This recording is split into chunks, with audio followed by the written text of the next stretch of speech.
Dinas Kesehatan Kabupaten Aceh Barat Daya Provinsi Aceh kembali melakukan vaksinasi COVID-19 kepada ratusan petugas pelayanan publik yang ada di wilayah tersebut.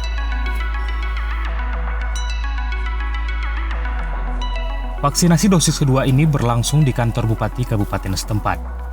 Ada sekitar 500 petugas pelayanan publik yang divaksin COVID-19 dosis kedua.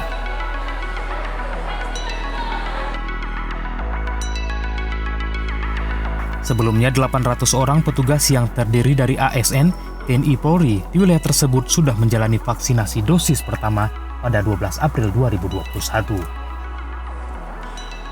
Seharusnya ke-801 orang tersebut sudah jatuh tempo penyuntikan vaksin dosis kedua.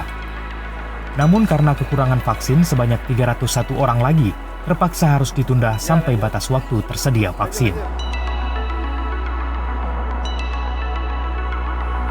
Kepala Dinas Kabupaten Aceh Barat Daya, Safliati mengatakan pihaknya sudah mengajukan permohonan vaksin tambahan ke Kementerian Kesehatan Republik Indonesia sebanyak 1.000 dosis vaksin. Kita sudah menerima vaksin sebanyak 500 dosis. Sementara yang harus divaksin yang jatuh tempo itu 600 dan selanjutnya yang akan divaksin keseluruhan sebenarnya 801 orang. Jadi masih ada bersisa 301 yang kekurangan vaksin untuk jatuh tempo selanjutnya.